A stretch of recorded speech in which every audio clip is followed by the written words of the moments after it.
और 2025 का बड़ा मंगलवार माना जा रहा है कि इस दिन हनुमान जी साक्षात धरती लोक पर आते हैं और अपने भक्तों की जितनी भी परेशानियां हैं उनको हर कर लेकर जाते हैं। आपको मैं इस वीडियो में 3 उपाय बताने वाला हूँ। ये उपाय बहुत खास है। पहली बात तो ये उपाय उन लोगों के लिए है जो कुछ करना चाहते हैं भगवान जी के लिए, जिनके जीवन में बहुत कष्ट है, परेशानियां है, कर्ज से परेशान है, व्यापार बढ़ नहीं रहा है, नौकरी नहीं लग रही है, भूत प्रेत बाधा से परेशान है, या राहु केतु से दशा लगी हुई है और शनि की कुदृष्टि उनके ऊपर बनी है, जिसकी वजह से वो अपना जीवन आगे नहीं बढ़ा पा रहे हैं। कितना ही कुछ कर लेते हैं लेकिन पैसा उनके पास जुड़ नहीं पा रहा है, संशय कॉन्फिडेंस में फंसे रहते हैं। अब आप ये समझिए कि कल का दिन उन लोगों के लिए तो बहुत खास होने वाला है। 3 उपाय बताऊंगा। एक उपाय थोड़ा हार्ड है, उनके लिए है जो भक्ति लीन ज्यादा रहते हैं, और एक उपाय उनके लिए है जो ऑफिसेस में जाते हैं या उनके पास कम समय रहता है। थोड़ा सा अगर उनको समय मिल जाए उसमें ऐसा क्या कर ले, ऐसा क्या पा जाए, ऐसा क्या उपाय कर ले कि हनुमान जी उनसे उन्हीं उपायों में खुश हो जाए और उनकी सारी परेशानी हर कर लेकर चले जाए। वो भी उपाय मैं आपको बताने वाला हूँ। तीसरा तो कुछ खास है। इस उपाय में हम अखंड संकल्प लेने की बात करेंगे। एक ऐसा उपाय जिस भी इंसान ने कर लिया, ऐसी मन की कोई मनोकामना नहीं है कि उस इंसान की पूर्ण ना करें, हनुमान जी जरूर पूरी करेंगे। इस खास वीडियो में 2 और मंत्रों के बारे में आपको बताने वाला हूँ। ये मंत्र आपके लाइफ को बदल कर रख देंगे दोस्त। तो चलिए स्टार्ट करते हैं। आपको समझाते हैं कि किस तरीके से जीवन को आप बदल सकते हैं। और 20 मई 2025 वाले बड़े मंगल को मात्र छोटे छोटे हल्के हल्के उपाय करने के बाद पहला उपाय थोड़ा हार्ड है। हार्ड उपाय इसलिए है क्योंकि आपको यहाँ पर विधिवत होना पड़ता है, संकल्पित होना पड़ता है, हनुमान जी के प्रति आपको श्रद्धा रखनी पड़ती है। अगर आपने इन सारे नियमों का पालन नहीं करा तो समझ लीजिए इस उपाय को करने का कोई मतलब नहीं होता है। शुभ मुहूर्त आप समझ लीजिए। आपके उपाय से पहले शुभ मुहूर्त आपको जानना बहुत ज्यादा जरूरी है। कल 20 मई 2025 को शुभ मुहूर्त के 2 समय देखने को मिल रहे हैं। सुबह के 5 बजे से लगा के 8 बजे तक का एक समय है और शाम के 5:30 बजे से लगा के 7:30 बजे तक का समय है। सायंकाल थोड़ा ज्यादा सही होता है। दोनों दशाओं में आप कभी भी पूजा कर सकते हो, लेकिन जो उपाय है पहला वाला जो थोड़ा सा हार्ड है, उसके लिए आपको सुबह उठना है ब्रह्म मुहूर्त में। ब्रह्म मुहूर्त में उठने के बाद आपको स्नान ध्यान करना है। स्नान ध्यान करने के बाद लाल वस्त्र को धारण करिए क्योंकि लाल वस्त्र हनुमान जी को बहुत प्रिय है। उसके बाद चौकी लीजिए, साफ कर लीजिए, स्वच्छ कर लीजिए, उसके ऊपर लाल कपड़ा बिछाइए। लाल कपड़ा बिछाने के बाद हनुमान जी की मूर्ति रखिए या फिर आप तस्वीर भी रख सकते हो। सामने आसन ग्रहण करके बैठ जाइए। एक मंत्र ओम हनु हनुमते नमः, इस मंत्र को जो कि बीज मंत्र है हनुमान जी का, 108 बार जाप करिए। जाप करने के बाद एक कागज लीजिए, उस कागज पर जय श्री राम लिखिए। 108 बार जय श्री राम लिखने के बाद कागज को फोल्ड करिए, हनुमान जी के सामने रख दीजिए। एक दीपक जलाइए, घी का दीपक जलाइए, धूप बत्ती जलाइए। ऐसा करने के बाद एक माफीनामा करिए, क्योंकि देखिए जब भी कोई आप प्रक्रिया करते हो, अगर आप माफीनामा लगा देते हो, प्रक्रिया के दौरान अगर कोई गलती हो भी जाती है तो भगवान जी आपसे रुष्ट नहीं होते हैं, आप प्रसन्न नहीं होते हैं, क्योंकि कोई भी संकल्प किसी भी माफीनामा के बिना होना ही नहीं चाहिए। माफीनामा में बोलिए कि भगवान जी जो भी प्रक्रिया करने जा रहा हूँ, इस बीच अगर कोई इस दौरान अगर कोई गलती हो जाए तो मुझे माफ करिएगा। मेरी पूरी श्रद्धा, मेरा पूरा समर्पण सिर्फ आपके लिए है, लेकिन फिर भी कोई गलती हो तो मुझे माफ करिएगा। ऐसा करने के बाद हनुमान जी को अब भोग लगाना है, कुछ उनको अर्पित करना है। इसके लिए आप लाल पुष्प ले लीजिए, लाल पुष्प अर्पित करिए, गुड़ चना अर्पित करिए, सिंदूर अर्पित करिए, लड्डू या फिर बूंदी अर्पित कर सकते हो, नारियल अर्पित कर सकते हो, तुलसी का पत्ता अर्पित करिए। तुलसी का पत्ता मंगलवार को नहीं तोड़ा जाता है, तो एक दिन पहले मतलब सोमवार की शाम को तोड़कर आप रख लीजिए, सुबह तोड़कर रख लीजिए। उसके बाद मंगलवार के दिन तुलसी का पत्ता भी भगवान जी को अर्पित करना है।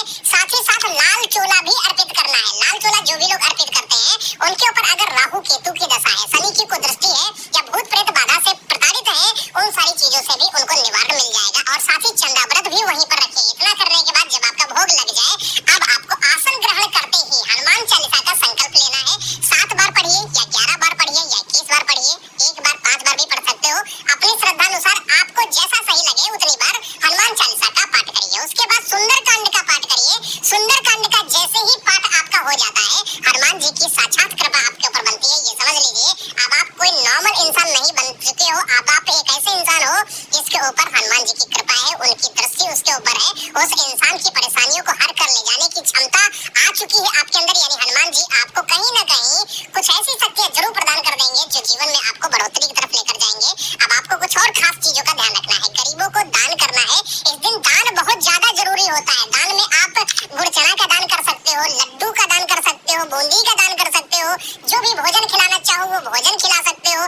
तांबे के जो बर्तन होते हैं, तांबे के बर्तन का दान कर सकते हो, लाल वस्त्र का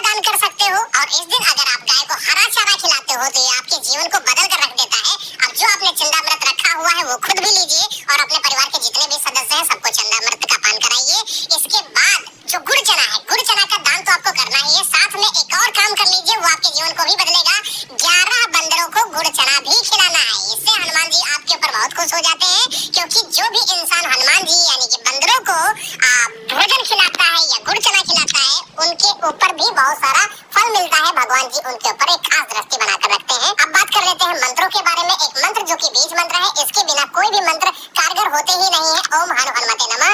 इस मंत्र को सुबह और शाम एक बार तो आपने जब पाठ किया था, अगर आप बड़ा वाला यानी कि ये वाला संकल्प ले रहे हो जो मैंने अभी बताया, उस समय ओम हनुमते नमः का आपने पाठ कर लिया था 108 बार। सुबह सुबह आपको ओम हनुमते नमः का पाठ करना है, शाम के समय ओम हनुमते नमः का पाठ करना है।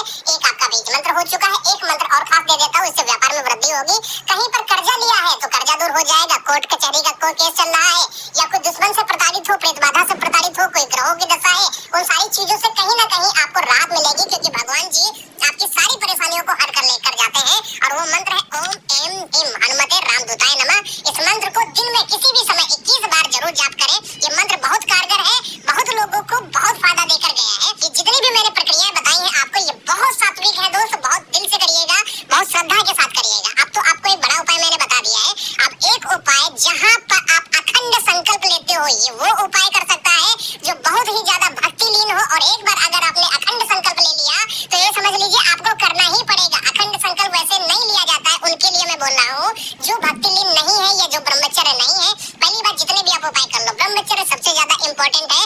आत्मा जो है आपकी साफ होनी चाहिए, शुद्ध होनी चाहिए। इस चीज का खास ख्याल रखिएगा। बुरी नजर किसी के ऊपर रखना या बुरे ख्यालात रखना हो तो कोई भी तरीके का उपाय मत करिएगा, कोई उपाय काम नहीं आएंगे। चलिए बात कर लेते हैं अखंड संकल्प की। तो क्या अखंड संकल्प लेना है? 108 बार एक ही दिन सुंदरकांड का पाठ करना है।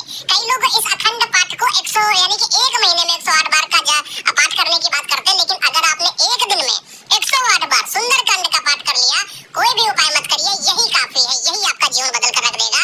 लेकिन ये बहुत हार्ड होता है, हर कोई नहीं कर पाता है। अब कौन है ऐसा इंसान जो सब कुछ नहीं कर पाता? कुछ लोग ऑफिस जा रहे हैं, कुछ बच्चे हैं जो स्कूल भी जाते हैं, जिनको ऐसा लगता है कि मैं जो व्रत भी नहीं रख सकता, मैं कुछ खास नहीं कर सकता। उनके लिए एक उपाय है। हनुमान जी हर किसी की कहीं ना कहीं देख रेख रखते ही हैं। आप उनके लिए उपाय क्या है?